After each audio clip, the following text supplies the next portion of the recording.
안녕하세요. 아름다운 소리책방입니다. 저도 즐겨 듣는 유튜브 채널이 있는데요. 근데 최근에 AI의 힘을 잠시 빌려서 그분 목소리를 거의 똑같이 내는 것을 보여주시더라고요. 놀라웠습니다. AI가 제 목소리는 또 어떻게 만들어낼지도요. 뭔가 두렵기도 하고요. 빨리 변해가는 세상 속에 저는 너무나 느리게 가고 있는 게 아닌지 그런 여러 가지 생각이 들었습니다. 오늘은 2021년 전북일보 신춘문예 당선작인 황지호 작가의 귀가를 함께 읽어보시겠습니다. 오늘도 한자 한자 소리를 담아봅니다. 여기는 사람의 소리, 아름다운 소리책방입니다. 귀가, 황지호. 집이 죽어가고 있었다. 평고대 안쪽으로 쏟아진 기와는 기단과 마루에서 파편이 되었다. 기와가 밀린 곳은 보토와 진새, 앙토가 드러났고 그 흙의 의지에 민들레가 자라고 있었다. 뿌리가 암세포처럼 석갈의 골수에 파고들었을 것만 같았다. 상한 석갈의 마구리는 아귀의 이빨처럼 날카로웠고 추녀는 가시상한 버섯처럼 추레했다. 찬바람을 막기 위해 설치한 덧문과 덧문에 남아있는 삭은 보온 비닐들이 집의 음습함을 더했다. 황토 미장을 한 벽도 무너진 지 오래였다. 미장한 흙이 떨어지며 드러난 중깃과 눌외, 설외가 핏줄처럼 보였다. 황토와 범벅돼 흘러내린 빗물이 피고름 같았다. 기둥을 타고 흘러내린 그것을 주춧돌이 농반처럼 받았다. 밤이 되면 무서운 소리가 들릴 것만 같았다. 집이 흐느껴 울 것만 같았다. 드레싱은 악몽 같은 시간이었다. 피부암 전이를 막기 위해 절단한 그녀 다리는 치료되지 않았다. 피부암이 전이된 것인지 바이러스에 감염된 것인지 알 수 없었다. 조직 검사를 하자는 요청에 담당인은 침묵으로 일관했다. 이미 내려놓은 듯했다. 깨끗한 임종을 위해 절단한 부위의 상처라도 낫길 바랐지만 수습되지 않았다. 소독할 때마다 핏줄과 살들이 너덜거렸고 상처와 상관없는 근육이 바들거렸다. 그녀의 긴 비명이 병동을 오래 침묵하게 했다. 몇 번의 드레싱 이후 이식한 살이 떨어져 나갔다. 소독 접시로 그것이 떨어지자 담당이가 질끈 눈을 감았다.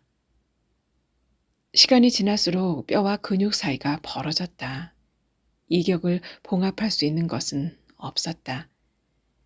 회진을 할 때마다 새살이 돋았냐고 순하게 묻던 그녀가 퇴원을 하라는 의사의 말에 사납게 변했다. 처음에는 비명을 참아 보겠노라고 했다. 암이 전이된 것이면 위쪽을 한 번 더 절단하자고 했다. 퇴원이 임종을 준비하라는 말인 것을 안 그녀는 분노와 원망을 여과 없이 드러냈다. 분노와 원망 사이에 의사는 희망을 심어주지 않았다. 담담히 남은 생을 정리하라고 했다. 의사의 담담함이 죽음을 더 바투 다가오게 했다. 부엌문 하방과 둔태를 바라보았다. 하방은 반달처럼 굽었고 둔태는 우물처럼 깊었다. 옛 목수는 하방을 자귀로 다듬고 끌지를 더해 둔태를 만들었다. 곡률이 큰 월방 문턱이었으나 턱이 닳았고 세월과 문의 무게를 이기지 못한 둔태는 깨져 있었다. 비스듬히 걸린 부엌 판문을 당겼다. 부엌이 깊숙한 곳까지 햇살을 받아들였다. 고개를 들어 천장 상부 구조를 바라보았다.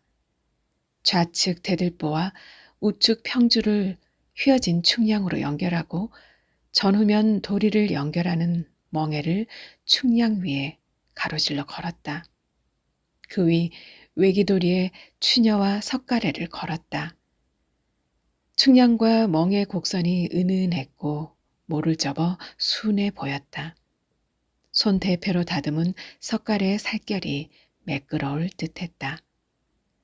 겉은 고통스럽게 죽어가고 있었지만 속은 아직도 여리고 순한 집이었다.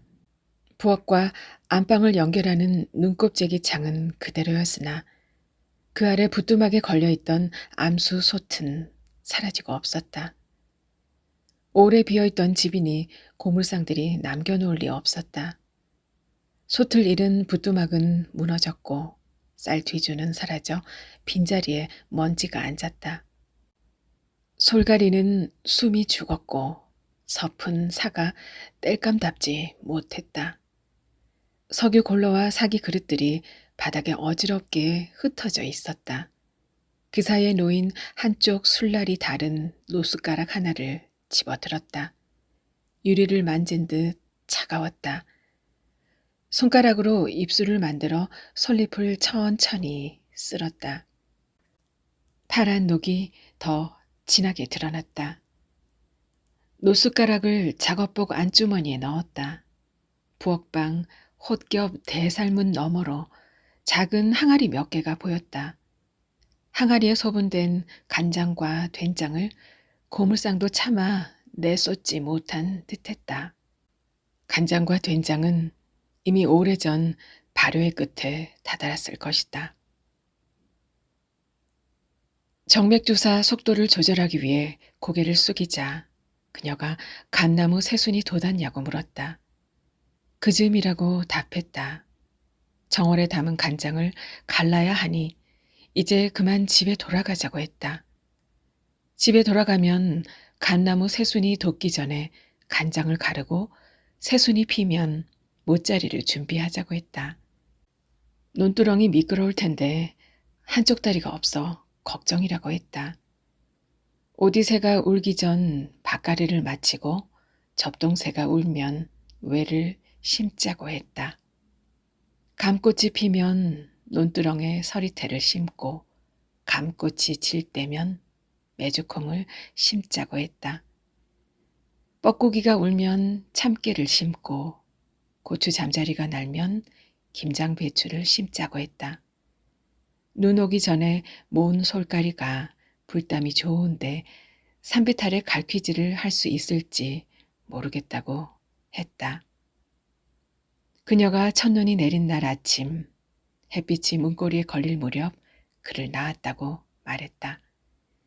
생일날 국수를 삶아주고 싶으니 그만 집에 돌아가자고 했다. 회진을 도는 담당이에게 퇴원하겠다고 말했다. 의사가 몇 올 남지 않은 그녀의 머리카락을 귀 뒤로 넘겨주었다. 부엌에서 나와 퇴마루를 바라보았다. 여모 귀틀 하단 곡선은 초봄의 들판을 닮았고 마루청판 상부 풍화된 나이테는 밭이랑을 닮았다. 밭이랑은 소를 부려 고를 탄 듯 굽었고 새 보습을 끼운 듯 고랑이 깊었다. 이랑과 고랑에 먼지가 쌓여 마루의 봄 흙 같던 검은 윤기가 남아있지 않았다. 마루 청판 하부에 옛 목수의 흔적이 남아 있었다. 나무 연지를 부드럽게 떠낸 자귀 자국이 완연했다. 마루 청판과 귀틀, 부엌 월방과 둔태를 다듬은 자귀 솜씨가 예사롭지 않았다. 그의 스승은 목수일을 배우겠다는 사람이 오면 자귀질만 반년 넘게 시켰다. 머리보다 몸이 먼저 나무의 성질을 깨닫게 하려는 뜻인 줄 알았으나 견디는 사람이 별로 없었다. 스승은 죽기 직전 남은 목수들에게 자기가 죽거든 묵은 집을 고치거나 이축하라는 이야기를 했다. 돈이 되지 않는다고 일을 물리지 말라 했다. 목수에게는 묵은 집보다 좋은 스승이 없다고 했다. 묵은 집을 열어보면 옛 장부법, 직제와 곡제를 다루는 정석을 배울 수 있다고 했다. 집을 감싸는 바람길과 집 속으로 스며들어오는 물길을 볼 수 있다고 했다. 성정이 다른 재료를 버무려 공간을 짓는 방법과 그 공간이 사람과 사람, 사람과 외기를 어떻게 이어주는지 혹은 피해가게 하는지 알 수 있다고 했다. 집이 늙어가는 흐름과 어디부터 상하고 아프기 시작하는지, 집과 사람이 어떻게 의지하고 서로를 품어주는지 엿볼 수 있다고 했다. 그리고 집이 사람으로 보일 때야 비로소 도편수가 된다는 말을 남겼다. 오래된 옛집은 허리가 굽은 노인으로, 반듯하고 고졸한 집은 선비로, 암 속 암자는 초연한 노승으로 보여야 한다. 양반인 것 같지만 격없이 화려하게 지어 기생인 집이 있고, 비루한 객처럼 보이지만 그 속은 준엄한 어사의 품위를 갖춘 집이 있다. 같은 촌부라 하더라도 삶당 같은 집이, 용부의 부족한 심성이 드러나는 집이 있다. 폐가가 되었을 때도 무관의 기품 드러나는 집이 있고, 인색하고 옹졸한 성품이 드러나며 볼품 없어지는 상인의 집이 있다. 본체는 번듯하지만 아래체는 남루한 집이 있고, 부족한 본체지만 아래체와 의지하며 조화로운 집터를 만들어가는 집이 있다. 말은 없지만 속정이 깊어 기대고 싶은 집이 있고, 치장은 화려하나 내용이 없어 오래 머물 수 없는 집이 있다고 했다. 도편수는 산파와 같아 새로운 집의 탄생을 돕기도 하지만 의사와 같아 아픈 집을 낫게 해 주어야 한다고 했다. 허리가 굽은 노인에게는 지팡이를 깎아주고, 격없는 기생집에는 회화나무를 심어주고, 비루한 객에게는 밥 한 끼 대접해야 한다. 인색한 상인 집에는 마루를 만들어주며, 남루한 집은 미장보다 지붕을 고쳐주고, 조화가 깨진 집은 담을 쌓아 주어야 한다. 자식을 가르쳐 용부를 돕고, 올곧은 뼈대를 갖춘 집은 좋은 터를 잡아 이축해 주라고 했다.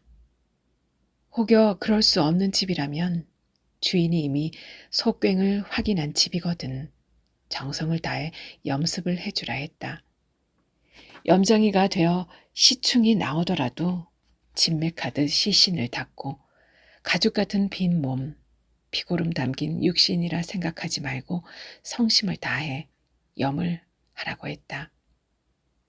시신이 허리를 세우듯 집이 목수를 섬뜩하게 하더라도 시취해서 살아있을 때 사연을 맡겠다는 마음으로 습을 하라고 했다.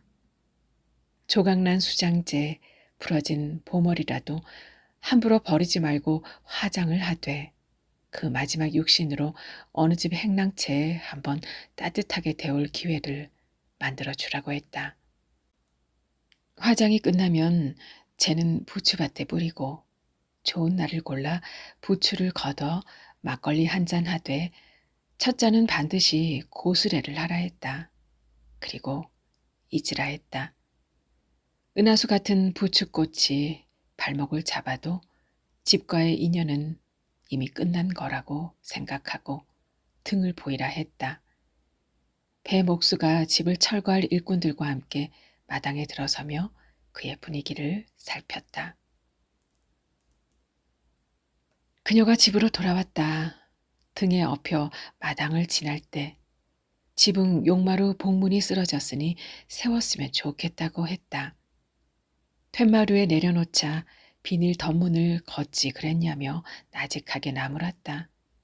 마루에 앉은 그녀가 툇볼을 올려다보며 여전히 곱다는 말을 했다.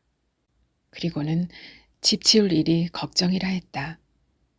그녀는 때가 되면 참나무 껍질을 벗겨 굴피담을 보수했고, 그 곁에 인동과 나팔꽃을 심었다. 마루는 마른 걸레만으로 검은 윤을 냈고 아침마다 마당 비지를 했다. 가을 거지를 앞두고는 흙을 이겨 마당 들이기를 했다.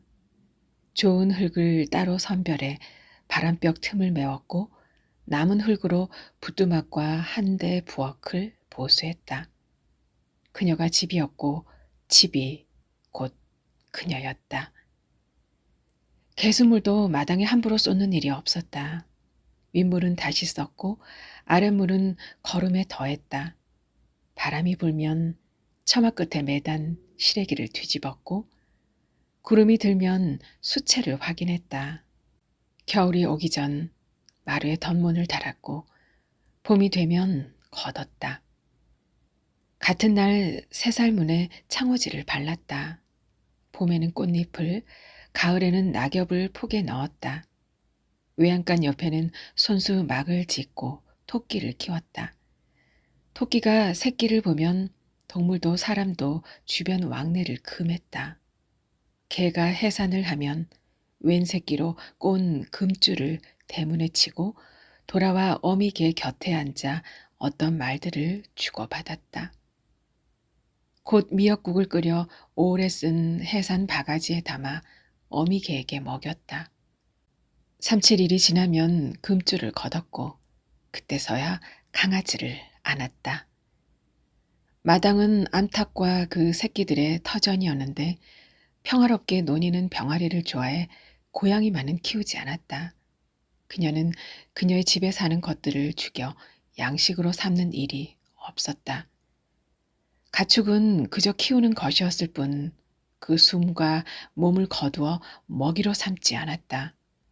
마당을 둘러보는 그녀에게 장날 강아지라도 한 마리 사오겠다고 하자 그녀가 이제 괜찮다고 답했다. 기단에 서서 안방문을 바라보았다. 창호지가 드문드문 사갔으나 내부가 보이지 않았다. 툇마루에 올라 안방문 앞에 서자 무너진 외양간을 살펴보던 배목수가 그를 넌지시 바라보았다. 문을 열기 위해 문고리를 잡았으나 힘이 맥없이 풀렸다. 추레하게 서 있으니 배목수가 다가왔다. 배목수가 안방 문고리를 잡은 그의 손을 슬며시 놓게 했다. 대목수가 집과 나무 기세에 눌리거나 장척이 부러지면 일을 내서는 안 되는 것이라 배웠다. 집 기세에 눌린 목수는 드자비를 멈추고 나무 기세를 이기지 못한 먹자비는 먹통을 잠시 놓아야 하며 장척이 부러진 도편수는 현장을 다른 곳으로 옮기라고 배웠다. 오늘은 몫으로 온 것이 아니라 생각했지만 문을 열 수도 벗어날 수도 없었다. 배목수가 안방 옆 마루방 문을 열고는 그를 살짝 끌어 안방으로부터 벗어나게 했다. 마루방은 연등 천장이라 석가래와 대들보가 곧바로 보였다. 필요한 곳만 적당하게 다듬은 대들보였다. 옛 목수가 남겨놓은 치장 먹줄이 선명했다. 도리와 도리, 인방과 인방 사이에 많은 시렁이 걸려 있었다.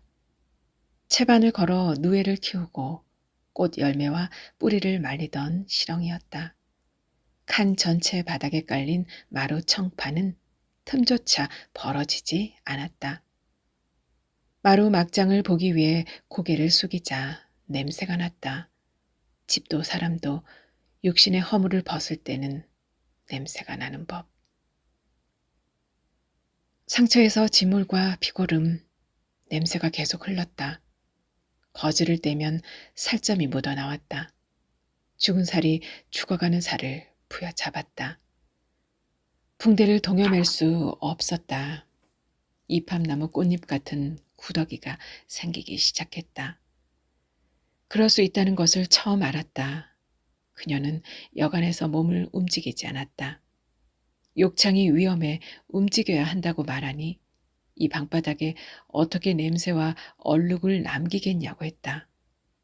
때가 되면 그녀는 껍질이 연한 솔방울을 구해왔다. 그것들을 방바닥에 촘촘히 깔고 오래 부를 때 바닥에 송진을 먹였다. 송진 위에 은행잎을 곱게 깔아 뿌리고 굳기를 기다렸다. 그 과정을 몇 번쯤 반복했고 마지막엔 바닥을 사발로 밀고 마른 걸레로 문질러 윤을 냈다. 송진 향은 방 안에 오래 머물렀고 은행잎은 벌레를 막았다. 그 온화하고 단박한 방에서 그녀는 그를 800개로 채웠다.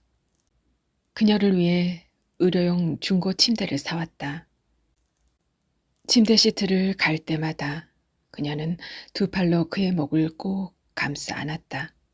그는 그를 위해 시트를 자주 갈았다. 배목수가 일을 시작하자며 일꾼들에게 마당에 잡목이며 풀부터 정리하라고 지시했다. 마루방 문을 열어놓고 기단으로 내려와 집 왼편을 돌아 뒤뜰로 갔다.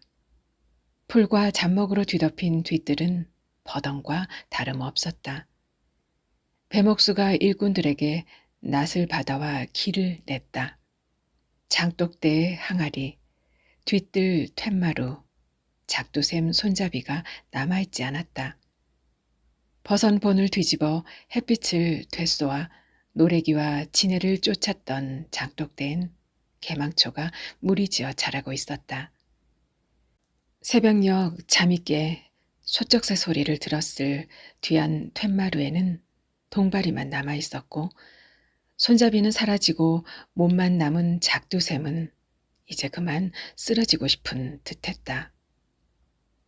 사라진 것들은 고물상을 통해 도시 어딘가로 팔려 나갔을 것이다. 초봄엔 머위를, 늦봄엔 죽순을 거두었던 대숲은 어지러웠고 대숲과 채전 사이 굴뚝은 담쟁이 넝쿨로 덮여 있었다. 굴뚝에 올라 담쟁이 넝쿨을 걷어내는 배목수를 향해 그럴 필요가 있겠냐고 말했다.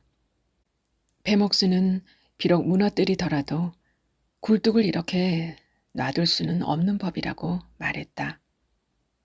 아궁이가 입이고 구들이 자궁이라면 굴뚝은 여근이나 유두쯤 된다. 아이를 낳는 여근인 탓에 묵은 집이라 하더라도 산월에는 구들이나 굴뚝을 수리하지 않았다.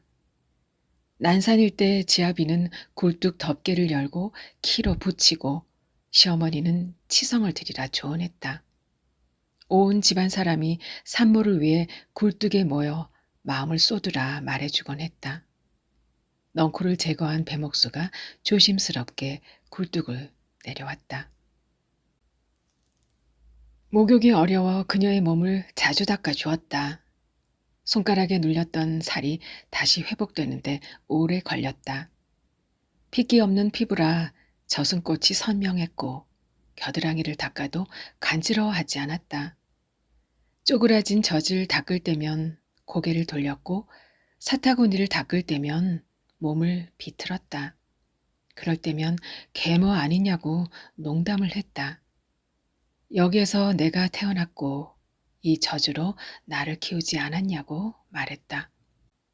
머뭇거리던 그녀가 그를 낳고 며칠 후 먹은 매운 김치 탓에 갓난의 입이 불켰다고 말했다. 그 뒤로 젖을 뗄 때까지 그녀는 김치뿐만 아니라 생선이나 맵고 짠 것을 먹지 않았다고 했다. 무얼 먹고 살았느냐 하니 조용하던 그녀가 봄산엔 찔레도 있고 진달래도 있고 꽃이 있지 않느냐고 했다. 그 꽃으로 그를 키웠고 그녀가 살았다고 했다. 산에서 돌아온 그녀는 그에게 젖을 먹이기 전 매번 몸을 씻었다. 꽃을 만진 손으로 아이 입에 젖을 물리기 싫었다. 늘 작두샘에서 냉수를 퍼올려 몸에 쏟고 뒤뜰 툇마루에 앉아 젖을 먹였다. 배가 고파도 한기가 들어도 냉수 쏟는 일이 먼저였다. 그는 물수건을 자신의 체온으로 데워 그녀의 몸을 닦았다. 집 주변을 정리한 일꾼들이 서성이고 있었다. 배목수가 주변 정리가 끝났으니 고유제와 제사를 지내야 하는데 안방 문을 열어야 하지 않겠냐고 말했다. 곧 트럭에서 음식을 가져와 기단 위에 펼쳤다. 배목수 아내가 준비해준 음식들은 풍성하고 정갈했다. 준비를 마친 배목수가 안방에 인사를 드리지 않고 집에 손을 댈 수는 없으니 더 늦기 전에 들여다보라고 조심스럽게 말했다. 그가 툇마루에 올라가 안방 문고리를 잡았다. 배목수와 일꾼들도 툇마루에 올라섰다. 배목수가 문득 무슨 생각이 들었는지 일꾼들과 함께 기단 아래 마당으로 내려갔다. 담배를 물고 먼 산을 보고 있었지만 배목수 마음은 문고리를 잡은 그의 손에 묶여 있었다. 그가 문고리를 잡고 천천히 당겼다. 쉽게 열리지 않았다. 문에 매달린 그의 모습을 배목수가 애처롭게 바라보았다. 그를 도우려 걸음을 옮기는 일꾼을 배목수가 잡았다. 곧 문이 열리고 그가 안방을 들여다보다가 문설주에 손을 기댔다.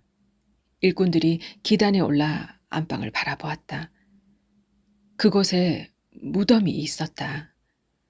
구들고래를 구덩이 삼아 시신을 안치하고 그 위에 괸돌과 구들장을 쌓은 뒤 재와 흙을 덮어 봉분을 만든 묵은 무덤이 드러났다. 일꾼들이 수렁거렸다. 누군가가 집이 상해였던 셈이라고 말했다. 헐거워진 고막이 벽으로 바람이 들어와 봉분의 흙이 개자리로 쓸렸다. 쌓은 구들장과 괸돌이 언뜻 보였다. 집의 자궁인 고래와 구들이 무덤 노릇을 했지만 따뜻하지도 포근하지도 않았을 것만 같았다. 산자의 죽어가는 집이 죽은 자의 살아있는 집을 덮고 있었다. 어둡고 답답했을 것만 같았다. 안방의 온기를 기억하는 무덤 주인에게 그늘진 무덤은 형벌과 같았을 것이다. 배목수가 마루로 올라와 배목걸쇠를 풀고 안방을 훤히 열었다. 습기와 냉기가 한숨처럼 마루로 쏟아졌다. 그녀를 위해 진통제 투여량을 늘렸다. 그녀의 감각이 그녀로부터 멀어지기 시작했다. 기억은 뒤섞였고 시간은 토막났다. 상처가 간지러우니 새살이 돋는가 보다고 말했다. 바람에서 비냄새가 난다고 했다. 먼 곳에서 오래된 소리가 들린다고 했다. 풀을 먹이게 교복을 벗으라 했다. 새 운동화를 사주지 못해 미안하다고 했다.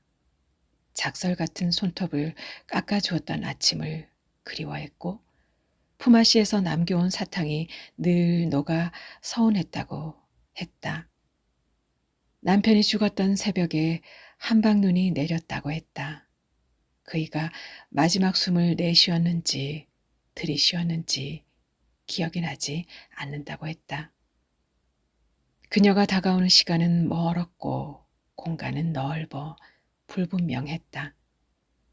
진통제의 양을 줄이자 그녀는 감각이 살아났다. 잠을 이루지 못했고 헛구역질을 했다. 감정과 상관없이 눈물을 흘렸고 의지와 상관없이 동공이 확대되었다. 동짓딸 호척삼만 입은 듯 몸을 떨었다. 매 순간 무진 고통이 그녀 몸속에 머물렀다. 다시 진통제 투여량을 늘렸다. 진통제가 빠르게 소모되었다. 배목수가 고유제를 지내며 성주신을 시작으로 가신들의 이름을 호명했고 배웅했다. 따로 상을 차려 무덤 주인을 위한 제를 지냈다. 주춧돌과 무덤에 술을 뿌렸고 음식을 땅에 묻었다. 종이를 태워 토지신에게 매직권을 환매하며 고유제를 마쳤다. 남은 음식을 일꾼들과 나눠 먹고 일을 시작했다. 배목수가 집을 짓는 역순대로 하부벽을 해체하고 수장제부터 분리하자고 했다. 지붕이 위태로워 상부구조 먼저 해체하고 하부 구조로 내려오자고 했다. 배목수가 수긍하며 일꾼 먼저 지붕에 올라 복문으로 사용된 수키와 2장을 들고 내려왔다.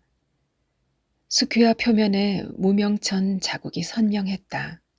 일꾼들이 기와를 해체해 마당으로 내리면 배목수가 집 주변 경계에 쌓았다. 그는 목재에 주기를 먹였다. 정면을 기준으로 기둥에 번호를 썼고 기둥 번호를 기준으로 부재와 수장제의 이름과 번호를 기록했다. 배목수가 옮길 집이 아닌데 그럴 필요가 있겠냐고 물었다. 그가 목재들을 손바닥으로 천천히 쓸어보는 것으로 답을 대신했다. 기와를 모두 내리니 보토와 앙토 등집의 속살이 온전히 드러났다. 모난 괭이로 살을 걷어내는 세고를 시작했다. 홍진이 바람을 타고 먼 곳으로 날아갔다. 일꾼들이 세고란 흙을 아래로 떨구었다. 안방 상부 고미 반자가 흙의 무게를 이기지 못하고 무너졌다. 흙과 함께 밝은 빛이 무덤으로 쏟아졌다. 배목수가 일꾼들에게 고래고래 소리를 질렀다. 그 소리는 그에게 먼 곳의 소리처럼 들렸다. 뼈를 드러낸 석가래에는 철물이 귀했던 시대 흔적이 남아 있었다. 연침과 연침 구멍이었다. 석가래 구멍을 뚫고 쌀이나무 연침으로 꿰대를 꽂아 모든 석가래를 한 몸으로 연결했다. 그가 연침을 낫으로 잘랐다. 집을 이루던 음양의 첫 고리가 풀렸다. 집을 이루던 목재들의 교감은 단절되었고 나무의 교접으로 만들어낸 공간이 해체되기 시작했다. 그녀에게 급히 병원에 다녀와야겠다고 말했다. 그녀가 진통제 때문이냐고 묻고는 이제 그만 서방님 곁으로 떠나면 안 되겠냐고 말했다.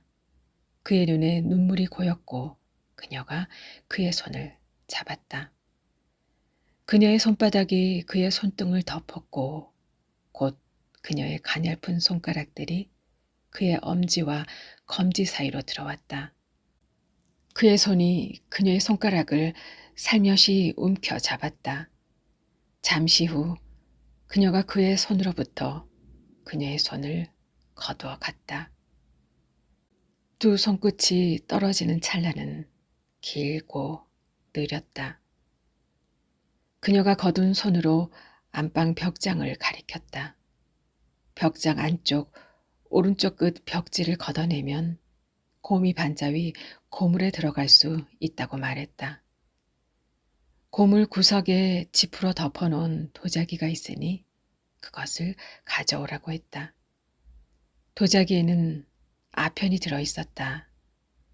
홀로 되어 유복자를 키울 수 있었던 것이 이 아편 때문이었다고 했다. 이 집을 건사할 수 있었던 것이 이 꽃 앵속 때문이라고 했다. 늦봄이 되면 그녀는 그를 포대기로 업고 산으로 향했다. 노을을 등지고 몰래 심어놓은 꽃을 찾아다녔다. 뒤뜰 대나무를 잘라 죽침을 만들어 양귀비 열매에 침을 놓으면 침선을 따라 하얀 진이 배어나왔다. 양귀비 유두에서 배어나오는 그 젖으로 그녀와 그가 살았다. 그 젖을 여처럼 고아 도자기에 보관했다. 날품을 팔아서는 감당할 수 없었던 끼니를 그것을 팔아 해결했다. 복통과 하리를 앓는 사람에게는 열매를, 해열제를 차는 사람에게는 뿌리를 주었다. 양지가 아닌 방한 그늘에서 말린 것이라 사람들은 제값을 치르지 않았다.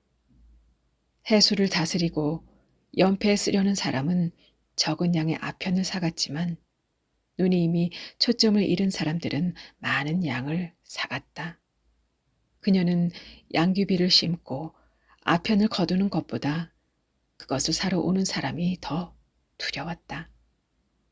두 목숨을 연명할 논과 밭을 마련한 후로 그녀는 더 이상 꽃을 키우지 않았다. 다만 언젠가를 위해 얼마의 아편을 남겨놓았다. 그녀가 그 남은 아편을 뜨거운 물에 개어달라고 했다. 강다리로 연결된 추녀를 내리고 종도리를 분리했다. 동자줄을 내리고 대들보 위에 올라섰다. 바람벽을 보수한 흔적이 보였다. 목재와 이격된 벽을 진흙으로 발랐다. 흙을 바른 자리에 손가락 흔적이 남아 있었다. 도리를 타고 그곳으로 건너갔다. 엉겅퀴 같은 손가락이 지나간 길을 그의 손가락이 천천히 따라갔다. 두 손끝이 시간과 공간을 건너 잠시 겹쳤다. 기둥이 사계 맞춤으로 또아리를 틀어 수평 부재를 떠받쳤다. 도리는 주먹장으로 결구되었고 텟보는 지금과는 다른 방식으로 지목돼 대들보 밑에서 부재들과 결합돼 있었다. 충량도 마찬가지였다. 충량과 텟보 뒤는 대들보 무게로 눌렀고 앞은 처마도리와 석가래로 눌러 움직일 수 없었다. 단단히 맞춤된 집이었다. 목재들을 분리하기가 인연을 끊기가 쉽지 않았다. 힘들게 연장을 넣어 부재들의 오래된 맞춤과 이음을 풀었다. 연장을 움직일 때마다 집에서 슬픈 소리가 났다. 집이 아파하는 듯 했다. 바들장과 덮을장을 구분해 도리를 기둥으로부터 분리했다. 드러난 대들보 목이 얇았다. 대들보를 내릴 준비를 하고 있을 때 배목수가 상량문이 있는 것 같다며 그를 불렀다. 마룻대 상부 종도리와 맞닿은 부분에 홈을 파고 상량문을 넣은 뒤 정교하게 조각한 덮개로 덮었다. 덮개를 열고 상량문을 꺼냈다.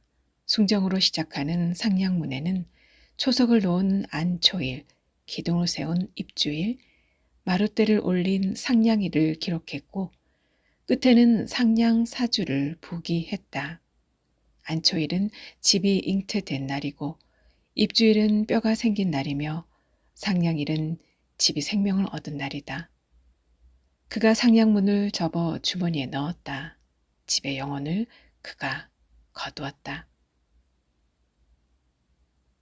그녀가 방이 싸늘하니 군부를 떼줄 수 없겠냐고 했다.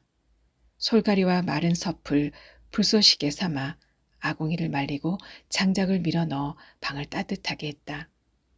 솥을 씻어 물을 안치고 돌아오니 그녀가 옷을 갈아입혀 달라고 했다. 다리가 없어 북망산에 오르기 힘드니 아무래도 서방님이 마중을 나올 것 같다고 했다. 자색 치마와 연분홍 저고리가 좋겠다고 했다. 보자기에 쌓인 색이 바랜 한복을 꺼내 그녀에게 입혔다. 앙상하게 마른 그녀의 두 팔이 그의 목을 오래 감싸 안았다. 그녀가 침대를 치우고 방바닥에 눕혀달라고 했다. 누운 그녀가 방바닥을 손으로 쓸며 아편이 담긴 도자기를 바라보았다. 그가 그럴 수 없다고 눈빛으로 말했다.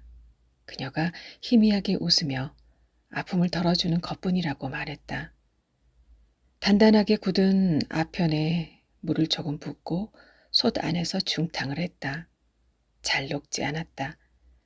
노숟가락을 집어 천천히 아편을 저었다. 안 된다고 생각했지만 도자기를 꺼내 마당에 던져 깨뜨리고 싶었지만 아편을 녹이는 손이 멈춰지지 않았다. 안방과 부엌 사이 눈곱재기 창 너머에서 그녀가 미안하다고 말했다. 여러 말들이 오고 갔으나 남은 것은 미안하다는 말뿐이었다. 그가 잠시 자리를 비운 사이 그녀가 마지막 힘을 다해 그 물을 마셨다. 죽어가는 그녀는 마디 없는 소리로 아픔을 표현했다. 몸으로부터 영혼이 분리되는 소리를 그는 마루에 앉아 들었다. 밤새 소쩍새가 울며 그녀의 영혼을 거두어 갔다. 보모리를 들어 올려 결구를 헐겁게 했다. 한쪽은 배목수가, 한쪽은 그가 주축이 되어 대들보를 들어 올렸다. 기둥으로부터 대들보를 분리하고 상인방 위에 올린 뒤 한쪽씩 바닥으로 내렸다. 대들보가 내려오자 집 내부 공간과 하늘이 하나가 되었다. 공간이 사라지며 망자의 무덤을 억눌렀던 질곡의 사슬이 풀렸다. 도리와 보아지 장열을 수거하고 기둥과 기둥 사이 인방재를 분리했다. 상부 인방재를 들어올리고 벽체와 인방재를 이격시킨 후 벽을 밀었다. 벽이 집의 살들이 먼지와 함께 땅으로 되돌아갔다. 마지막 기둥을 수거했다. 집을 지탱했던 기둥을 주춧돌로부터 분리했다. 씨밭먹이 드러나며 주춧돌도 더 이상 생명의 씨앗이 되지 못했다. 기둥이 사라지자 집이 소멸되었다. 삶의 행복과 고통, 열망과 분노, 희열과 애증, 희망과 좌절을 담았던 집이 사라졌다. 집과 관련된 인연도, 사연도, 삶도 멸각되었다. 아니, 더 넓은 곳으로 연하게 퍼져나갔다.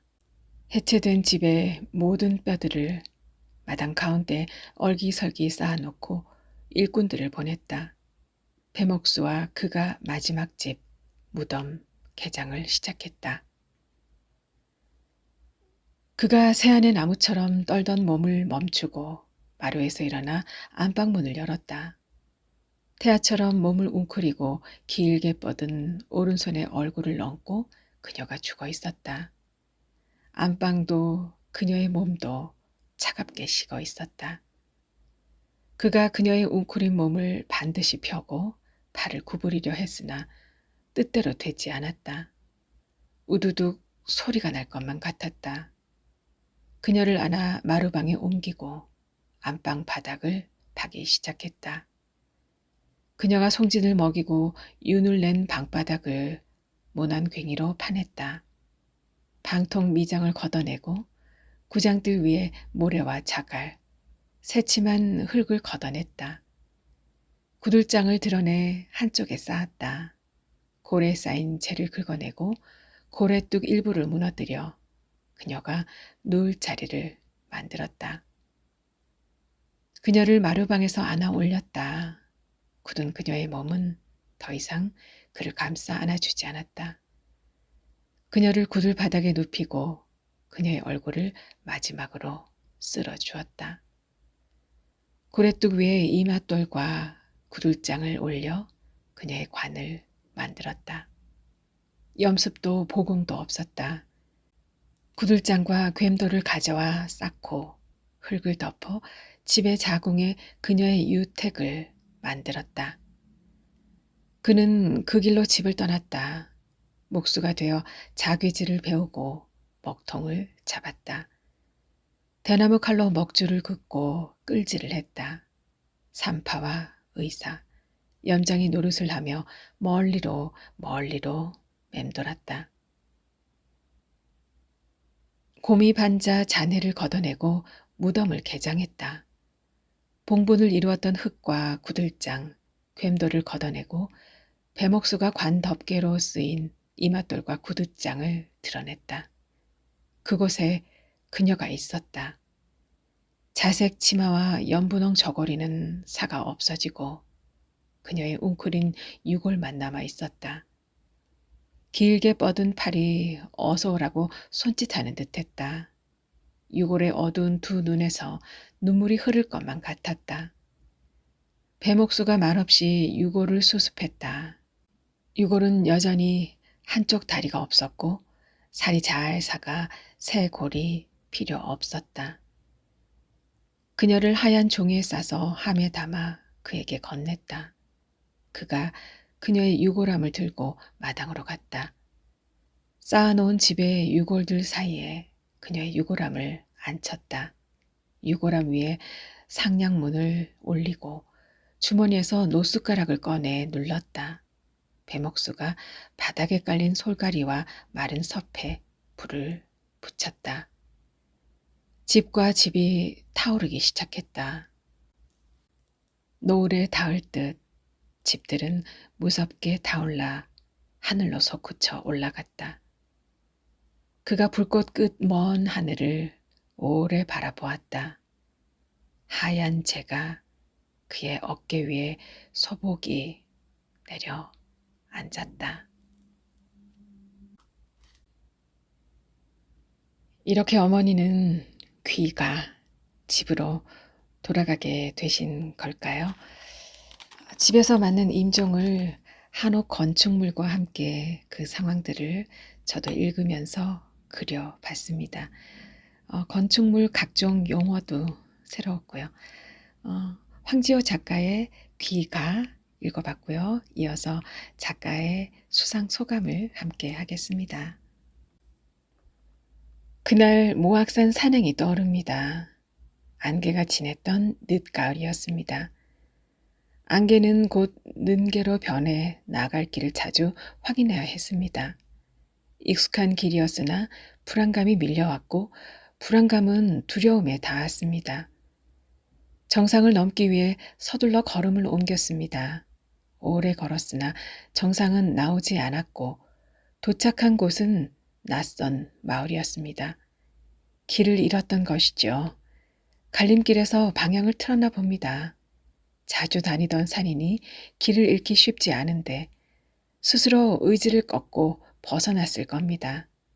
제 글의 행로, 삶의 행적도 그때와 크게 다르지 않았습니다. 막연했고 두려웠으며 회피했습니다. 당선 통보를 받으니 길에서 벗어나 낯선 것을 기웃거렸던 순간들, 새로운 길을 걸어본 경험들이 의미 있게 다가옵니다. 사람들 삶 속에 결이 비슷한 감정과 인식의 강물이 흐르고 있다는 사실을 경험한 것이 소중하게 느껴집니다. 심사위원님들의 선택은 그럭저럭 걸을 준비가 되었으니 이제 산행을 시작해보라는 권유라고 생각합니다. 저는 다시 산들 머리에 섰습니다. 문장의 능선에서 세상과 역사, 사람들의 삶과 내면을 오래 바라보겠습니다. 글을 가르쳐 주신 이희중 선생님, 강준만 선생님, 세상을 보는 관점을 갖게 해주신 변주승 교수님, 일찍 돌아가신 아버지를 대신해 주신 이강식 선생님, 제 삶과 글의 첫 독자인 윤공 스님과 마지막 독자인 아내 윤은영님 감사합니다. 서울 장흥 식구들과 재선이를 비롯한 신고들, 물빛 학원 동료들과 제자들, 흐름 출판사 한명수 사장님 감사합니다. 황언지와 황정현에게도 감사와 사랑을 드립니다. 저는 다음 시간에 또 찾아뵐게요. 행복한 시간 이어지시길 바랄게요. 여기는 사람의 소리, 아름다운 소리책방이었습니다.